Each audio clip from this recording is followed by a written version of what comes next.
This week's Torah portion is called Chukas, and in it we learn about the death of Miriam, we learn about the death of Aaron, and we also have the famous incident of Moses hitting the rock instead of speaking to the rock, which God had told him to do to bring forth water. So we're going to touch on some of these things, but I want to start with a discussion about the way in which a person comes in contact with death, with a corpse. If a person comes into contact with a corpse, they become ritually unclean, so to speak. It's a state called tameh.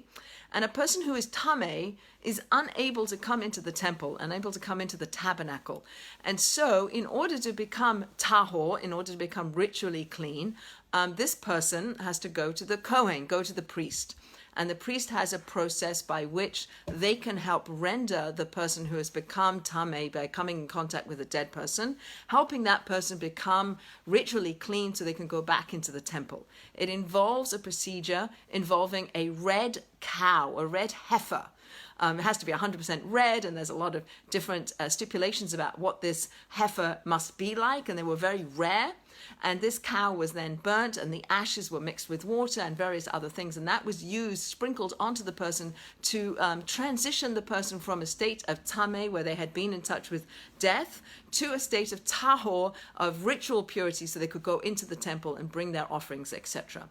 In the process of making somebody tahor, making somebody ritually clean, the Kohen becomes tameh. In bringing this person to a state of purity, they themselves become ritually unclean. Perhaps a way to think about this would be a washcloth. Let's say you have a very clean washcloth, and you have a child in front of you who is very dirty, and so you take the washcloth and you clean off the child. The child is now clean, but the washcloth has become dirty, so now you have to clean the washcloth. Similarly, so to speak, the Kohen, the priest, who has gone out of his way to help this person, to bring them to a state of cleanliness so they can go into the temple, they themselves become defiled, and they have to go through a procedure to become tahor again.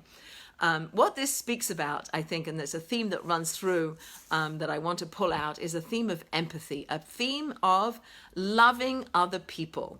V'ahavta l'recha kamocha. It's a foundation of the Jewish belief, is to love the other as yourself. And the Kohen, the priest, is somebody who loves the Jewish people and goes out of their way to help the Jewish people, even if it means a sacrifice on their part. The Kohen is doing something that's going to make them ritually unclean, but they're doing it because the higher act of helping this person become ritually clean is greater and more pleasurable to them than the resulting situation that they put themselves in, that they have to then work through. So I want to speak out three stories that speak about empathy and speak about sacrifice and giving. So one story, one teaching, comes from the breastplate that the high priest wears. The breastplate that the high priest wears has 12 places for semi-precious, very precious stones. They get inlaid into this breastplate.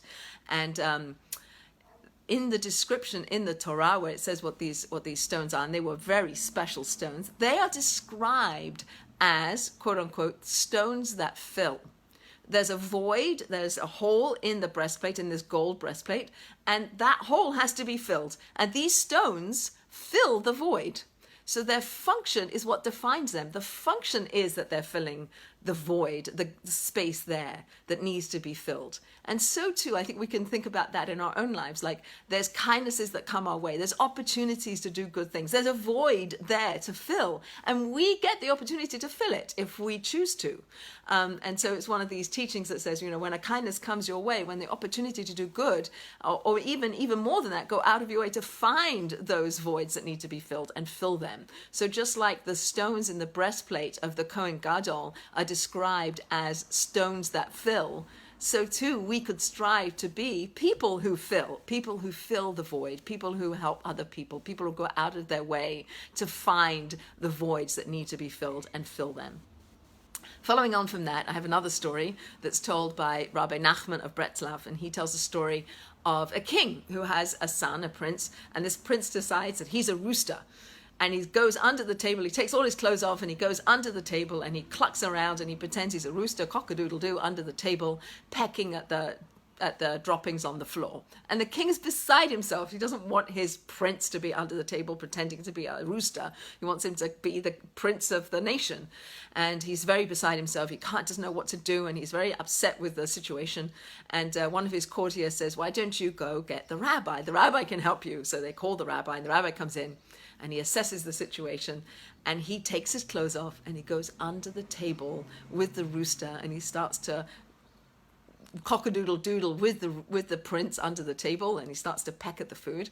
And then when he's achieved a certain amount of connection and the prince trusts him, he says, roosters can eat food, And so they start eating real food. He says, roosters can wear clothes, We can be a rooster and still wear clothes. And slowly, the rabbi is able to, by being one with this prince, by being empathetic, by getting into the trenches with him, by going under the table and pretending to be a rooster, he's in some way walking in the prince's footsteps. He's trying to understand what it's like to be a rooster, what it's like to be this prince, and then in that way we can help another person. We can help bring that prince out from under the table and resume his function as prince of the land. But it's a demonstration of getting into the pit with somebody, not looking down and being sympathetic, but having empathy and like trying to understand and imagine what it's like to be this other person. So we have the story of the breastplate and filling the void, that there's kindnesses to be done, but then we have to go outside of ourselves. We have to imagine what it's like to be the other person. We might have to go under the table, so proverbially take our clothes off and get down into the trenches with another person. What's it like to be you? What's it like, your situation? Tell me what it's like to be you, and then maybe I can help you if I understand it more, if I try to put myself in your shoes. Another story to that end is a story about a blind man who's panhandling, and he's standing there and he has a sign and it says, I am blind, please help. People are walking by and they're not putting much money in his little cup. And this lady comes along and she sees his sign and she picks it up and she scratches out, I am blind, please help. And she rewrites it, and people walk by and they put money in there, like more money's coming. It's like, what did she do? And she changed the sign. The sign now said, it is such a beautiful day and I can't see it. Meaning that people were invited to understand what it's like to be this blind man. Here we are enjoying this beautiful day, and this man cannot enjoy the beautiful day. So we have a greater sense of compassion that wells up in us when we put ourselves and we realize this person doesn't have what I have, and so we can go out to ourselves and help some more. So here we have a few stories that speak about empathy, speak about trying to understand another person's situation, going under the table, filling the void. And in the case of the red heifer, of the Kohen, of the priest, who goes above and beyond, he does something that is going to defile him, is going out of his way to help somebody. And in the process, he's sacrificing something himself. And so too, maybe when we help other people, we might be uncomfortable. It might be hard for us to do those things, but the doing the kindness and being a giver is more important than the discomfort that I might feel or the negative things that I might experience because of the kindness that I'm doing, because it's so pleasurable and so good to be kind for other people. So that perhaps is another way to look at it. And I want to wrap it up with the story of Moses. So Miriam dies in this week's Torah portion, and it's described in the sources that she dies by the kiss of God. God kisses her, the kiss of death. Essentially, God is infusing her with a little bit more light, such that her soul, which is so spiritual and so holy, is drawn to this, to the oneness of God, and leaves her body, and she dies. And she's buried right there. And then the water that the Jewish people had for the last 38 years wandering in the desert dries up. This rock that was the well, that was a well of Miriam, that was because of her that the water came. There was now no more water, and the people complain and they're upset and they're angry, and they come to Moses and they complain to Moses, and Moses is upset and Moses is angry, say many of our commentators. And instead of doing what God told him to do, which was to speak to the rock, instead of speaking to the rock to bring forth water from the rock, he hits the rock. In fact, he hits the rock twice he hits the rock. And many of the commentators suggest that Moses was angry at the people. And it could be that he just lost his sister, so he's also mourning the loss of his sister. But he hits the rock. And this perhaps is suggesting that the anger that Moses feels towards the people is indicative of the fact that he is no longer able to really empathize with them. He doesn't really understand their situation. He's so upset with them that they're complaining still, or that he's in a different place than the people. He's not one with the people in the way that he was before, and perhaps therefore he's not the right leader to take them into the land of Israel. And in fact, he doesn't take them into the land of Israel. But I use this as an example, another example for perhaps a way in which we see from Moses that he doesn't have that empathy for the people that he had earlier on, that now he's in a place of anger which he's faulted for.